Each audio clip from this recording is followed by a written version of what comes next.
W. Griffith, um cineasta americano que começou a filmar em 1908 e até 1930 tinha feito mais de 500 filmes. Os primeiros filmes dele eram de curta duração, mas ao longo do tempo que ele trabalhou como cineasta, ele foi desenvolvendo filmes média e longa duração. Ele passou a fazer filmes com mais de 1 hora e meia, e chegou a filmar 2 épicos fundamentais para a história, para a compreensão da evolução do cinema, que é O Nascimento de uma Nação e O Intolerância. Os primeiros trabalhos dele seguiam gêneros de melodrama, aventura, um pouco de comédia, suspense. As técnicas que ele usava, que ele aprimorou, elas eram mais comuns na Europa do que nos Estados Unidos. Para desenvolver a narrativa e fazer o público se envolver, entender mais o que estava acontecendo nos filmes dele, ele usava vários recursos que a gente pode destacar aqui, alguns deles.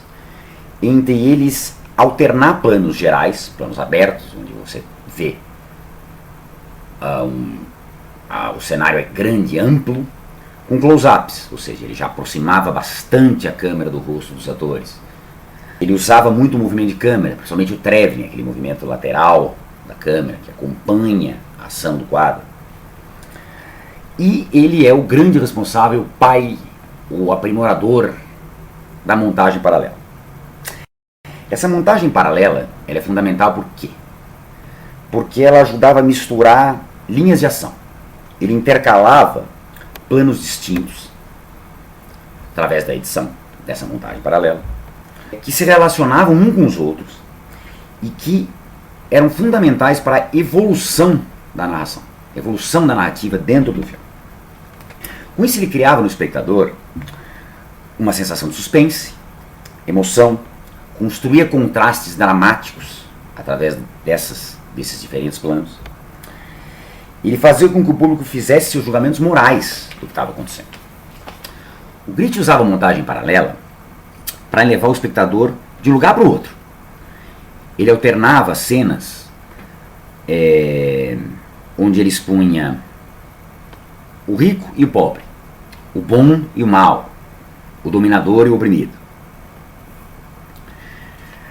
A montagem paralela também servia para antecipar ações e encontros. Quando ela mostrava, por exemplo, 2 personagens que iriam se encontrar e iam ser fundamentais para o desenvolvimento da trama de um filme, a montagem paralela mostrava os 2 antes deles se encontrarem, ou seja, ele já indicava caminhos que a narrativa ia seguir. Tudo isso dentro do aprimoramento da montagem paralela. Todos os recursos da narrativa, esse uso intenso da montagem, dão aos filmes de Griffith um ritmo muito forte.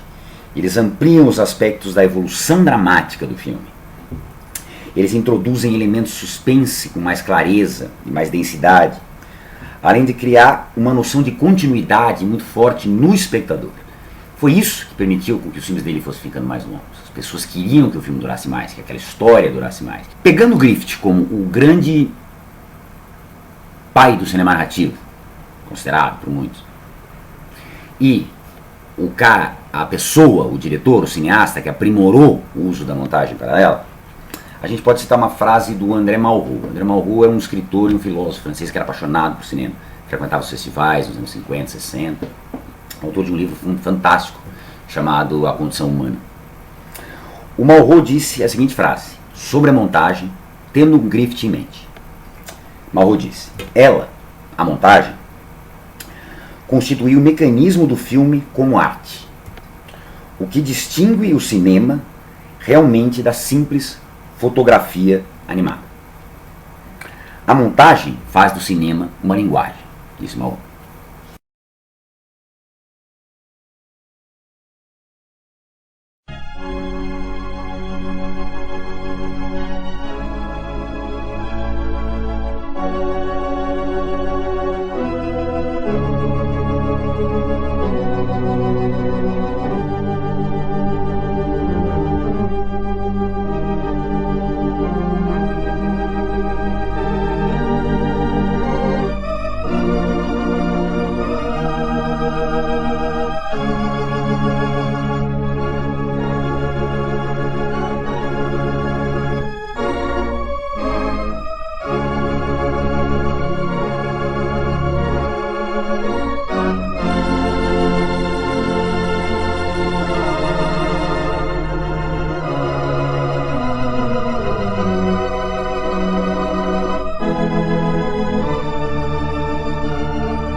Nos filmes dele, vendo hoje, são um prazer.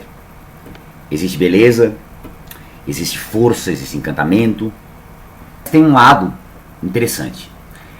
Por ele estar aprimorando essas técnicas, ele dá tanto valor a essas técnicas de filmagem, de montagem, de estrutura, de evolução narrativa, ele deixava essas técnicas, esses mecanismos cinematográficos muito aparentes.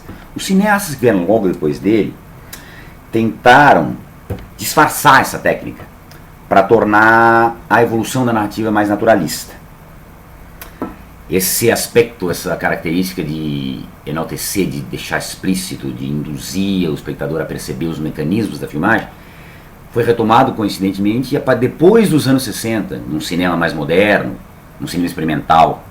Mas o cinema quis, durante a evolução dele no começo do século XX, tornar cada vez mais naturalista a evolução, esconder, disfarçar essas técnicas, que no Griffith eram muito acentuadas. Outro cineasta muito importante que eu queria destacar para vocês agora, desse primeiro período do cinema, é o francês Louis Foylat. Ele começou a fazer os filmes dele em 1906, e ele dirigiu diversos gêneros, nesse primeiro momento dele. Desde melodrama, comédia, aventura, mistério, suspense, aventuras. E ele se especializou, ou fez dos seriados de mistério, de suspense, uma característica e um estilo de cinema que ele aperfeiçoou. Por isso ele é considerado o pioneiro dos filmes policiais, no sentido de usar a trama do romance policial para o cinema, para a evolução da narrativa de um filme. Aquela questão de descobrir quem cometeu um crime, descobrir como foi esse crime, quem é o culpado, como vão se chegar a essas conclusões. Os trabalhos mais famosos deles foram exatamente duas séries. A série Fantomas, que ele filmou entre 13 e 1914, e a série Judex, que ele filmou em 1917. O Foylat era um cineasta extremamente sofisticado para os padrões da época. Ele usava as técnicas do momento, os movimentos de câmera, a montagem paralela, os closes, mas ele introduziu ângulos diferenciados. Ele colocava a câmera em posicionamentos mais perpendiculares em relação à ação, ele abaixava a câmera em relação aos atores e às ações, ou punha essa câmera por cima do que estava acontecendo em cena.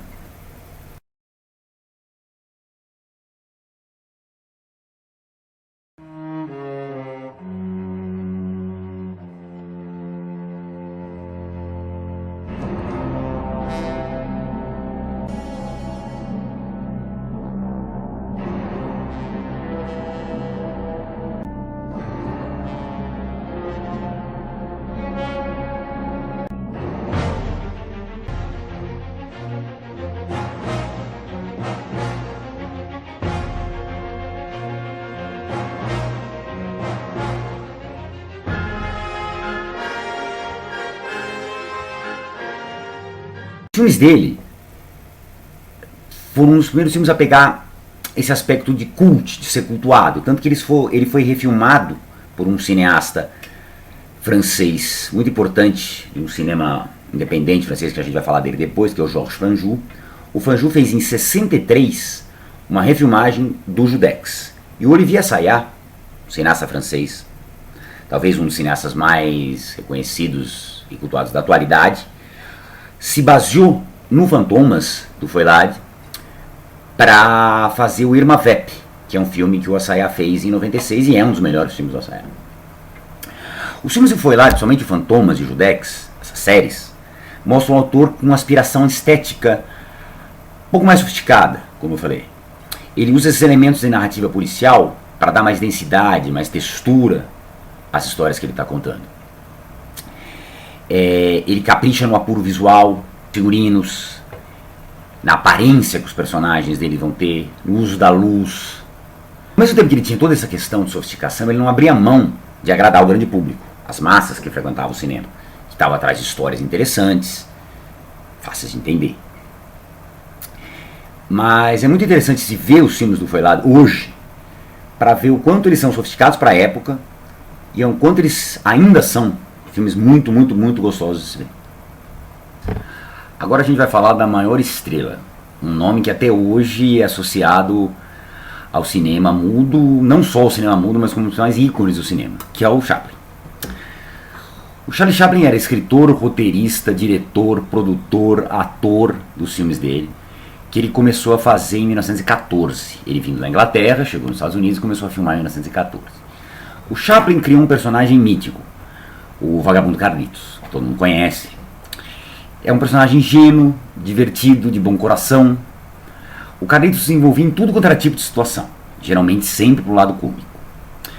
Os filmes do Chaplin tinham uma habilidade, uma capacidade dele muito grande de, embora fossem comédias, sempre inseria elementos de melodrama muito acentuados. Ele ia da comédia para o melodrama com uma naturalidade incrível. E isso cativava demais o espectador. Emocionava o público. E o Chaplin fazia uma coisa muito interessante, que pouca gente fazia na época. Ele era um crítico social muito grande. Ele criticava a sociedade, os costumes, vários dos conflitos daquela sociedade em que ele vivia. Ele criticava. Criticava com a comédia, criticava com o melodrama. Como diretor, o Chaplin usava as técnicas de cinema com uma maestria muito grande. Ele era um cineasta nato. Ele usava tudo que o cinema oferecia para ele com uma competência, com um talento incrível. Principalmente a gente pode destacar os closes antológicos que ele fazia, o posicionamento de câmera sempre perfeito, o uso funcional de todo o cenário. Tudo que o público vinha em cena dentro do quadro tinha uma funcionalidade para gag, para ação, para humor, para romance, para o que fosse. Os cortes dele sempre certos e uma montagem muito, muito, muito competente no sentido da evolução e do potencial que dava para o filme como unidade. Chaplin, ele impunha um ritmo sempre muito ágil, inteligente. Ele era um diretor extremamente inteligente, e essa inteligência era percebida na encenação dele, na evolução do filme dele. Ele tinha uma criatividade imensa para criar situações. Cenas de filmes do Chaplin são repercutidas até hoje em outros filmes, em comerciais, em instalações, em camisetas, no que for. Ele era muito, muito popular. Ele criou uma iconografia do cinema que nunca perdeu a importância, nunca deixou de cativar. De criança pequenininha a adulto, todo mundo tem uma lembrança, uma recordação, um carinho pelo Chaplin.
Uma das características como cineasta do Chaplin que chama muito a atenção é que ao aproximar a câmera dos personagens, como por exemplo o Carlitos, ele usava e potencializava técnicas de mímica e alguns gestos específicos que ele criou para o Carlitos, que aprofundavam as características psicológicas do personagem, e isso era transpassado para a evolução da história, para a contextualização da história. Bem, o Chaplin começou com curtas-metragens, em 1914, como eu falei. Passou a realizar longas e chegou aos filmes sonoros. Dentro do cinema sonoro, ele fez 2 clássicos, logo no começo do som do cinema, nos primeiros 15 anos, que é O Luz da Cidade, de 1931, e O Grande Ditador, de 1940. E um filme do Chaplin que talvez não seja tão conhecido, mas é um excelente filme, é o filme de 1947, Monsieur Verdoux, também já um filme sonoro. A visão instintiva que o Chaplin tinha para as possibilidades do cinema, o que o cinema podia alcançar, como arte mesmo, fez com que ele adaptasse com muito talento e sensibilidade à época. Ele fosse um tradutor da época em que ele vivia, o mundo à volta dele enquanto ele fazia os filmes dele.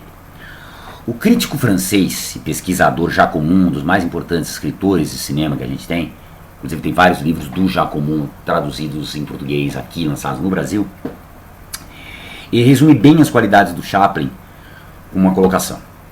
Ele diz: nos filmes de Chaplin, tudo é sempre plenamente central, ocupa todo o quadro. É muito nítido e jamais existe um efeito visual pelo efeito, sem ter uma relação com o plano, com a narrativa ou com o que ele quer transmitir. Cada plano que o Chaplin criava tinha uma razão de ser.